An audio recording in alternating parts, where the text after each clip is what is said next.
Assalamualaikum warahmatullahi wabarakatuh. Perkenalkan, kami dari kelompok 4. Saya Diki Satrio dengan NIM 17. Saya Jessica Nuraini dengan NIM 4. Saya Najwa Dwi Putri dengan NIM 08. Saya Yeskel Wiwai Situmeang dengan NIM 07. Komponen ekosistem padang rumput. Sama seperti dengan jenis ekosistem yang lainnya, ekosistem padang rumput juga mempunyai komponen-komponen yang menyusun ekosistem padang rumput itu sendiri. Komponen yang ada di ekosistem padang rumput ini meliputi komponen biotik dan juga abiotik. Komponen abiotik adalah komponen yang tidak hidup atau berupa benda mati, sementara komponen biotik merupakan komponen yang berupa makhluk hidup. Berbagai macam komponen yang berada di ekosistem padang rumput ini adalah: yang pertama, komponen biotik. Komponen biotik atau komponen hidup yang dimiliki oleh ekosistem padang rumput ini jumlahnya banyak. Komponen biotik yang dimiliki oleh ekosistem padang rumput adalah organisme autotrof seperti pepohonan dan juga rumput, organisme heterotrof seperti jamur dan juga pengurai. Flora dan fauna di padang rumput. Setiap wilayah di daratan mempunyai beberapa flora dan fauna khas yang menempati kawasan tersebut.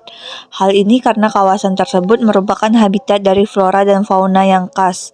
Flora dan fauna yang tinggal di hutan tropis berbeda dengan flora dan fauna yang hidup di gurun.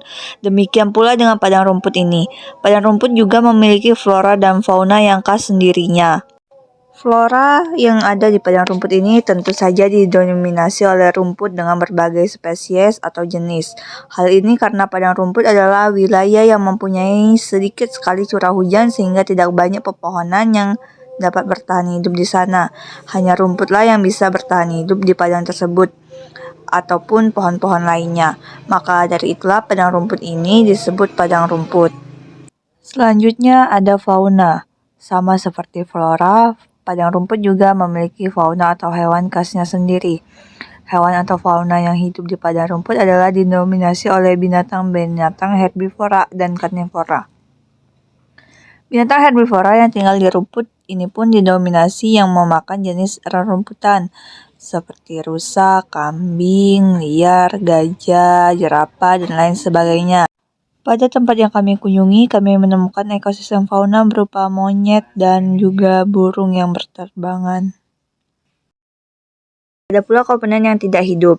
Komponen yang tidak hidup ini disebut sebagai komponen abiotik. Komponen abiotik merupakan komponen yang berasal dari benda tak hidup atau benda mati. Komponen abiotik ini memiliki komponen fisik dan juga komponen kimia yang dijadikan media maupun substrat yang dijadikan sebagai tempat hidup makhluk hidup.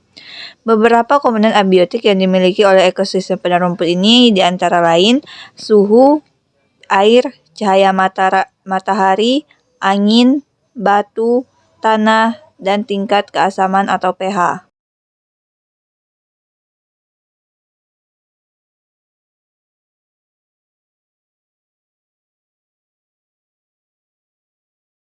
Ekosistem perairan adalah lingkungan yang terdiri dari komponen biotik dan abiotik serta didominasi oleh air sebagai habitat dari komponennya.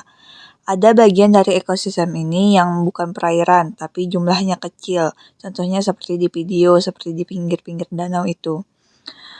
Ekosistem ini dihuni oleh beragam makhluk yang hidupnya di air maupun di dua alam air dan darat. Makhluk hidup ini bisa berupa binatang dan tumbuhan. Pada ekosistem ini terdapat teratai yang hidup pada danau.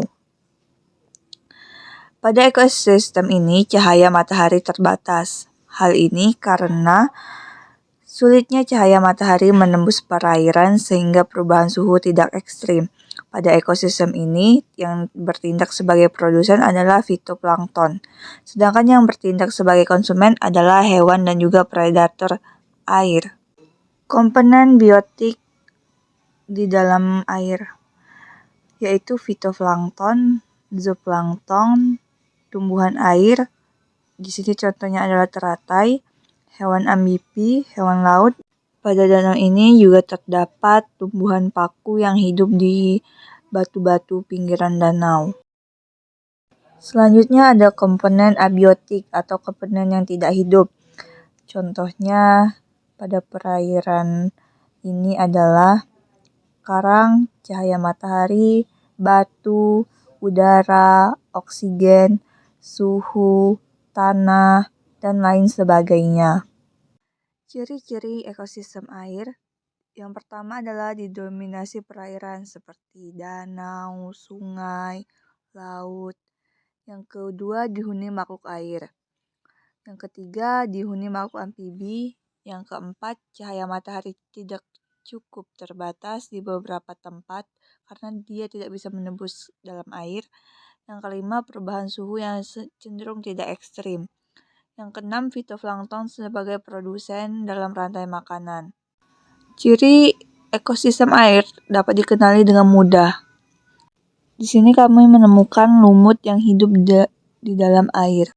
Kesimpulan dari video ini adalah ekosistem terestrial adalah ekosistem yang di daratan dan komponennya juga ada flora dan fauna yang hidupnya di darat. Sedangkan ekosistem perairan adalah ekosistem di air yang juga komponennya berbeda.